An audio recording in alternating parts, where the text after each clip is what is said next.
Join me as I dive deep into the question, is transparency just an illusion? I'm going to explore some surprising examples and see if I can uncover the truth. In today's society, transparency is touted as a vital component of trust and honesty.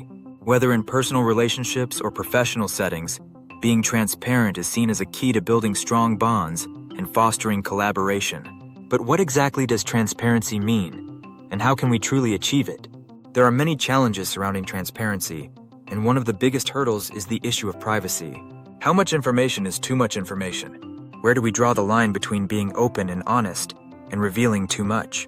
The notion of privacy is closely tied to our sense of identity, and when we share our personal thoughts and feelings, we risk losing control over who sees them and how they're used. Another contradiction lies in the concept of authenticity. Being transparent doesn't necessarily mean being authentic. We can share our thoughts and feelings, but if they're not genuine, are we truly being transparent? The lines between honesty and manipulation can easily become blurred.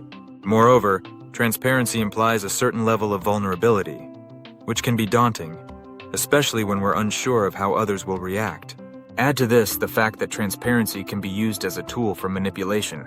A person can be transparent about their intentions, but if those intentions are malicious, does that make their behavior acceptable?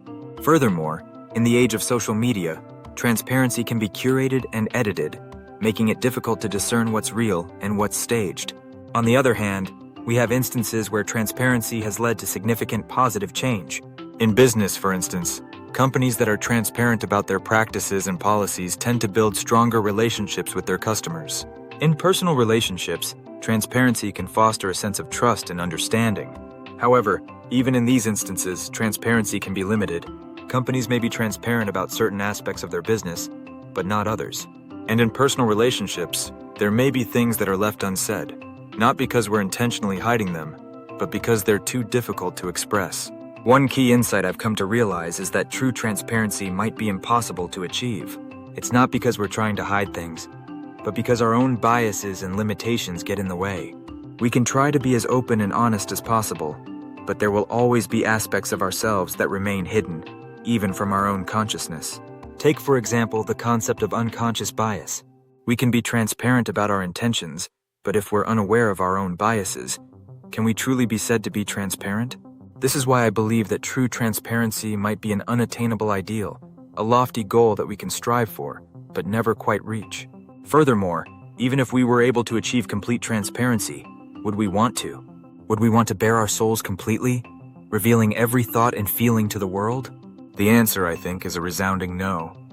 There are certain aspects of ourselves that are best left private, not because we're ashamed or trying to hide, but because they're a part of what makes us human. In conclusion, transparency is a complex and multifaceted concept that raises more questions than it answers. While it's a vital component of trust and honesty, it's also fraught with challenges and contradictions. As we strive for greater transparency in our personal and professional lives, let's also acknowledge the limitations and complexities that come with it. Thanks for watching, and if you have any thoughts on transparency, I'd love to hear them in the comments below. And if you want to explore more topics like this, be sure to check out my video on the power of vulnerability.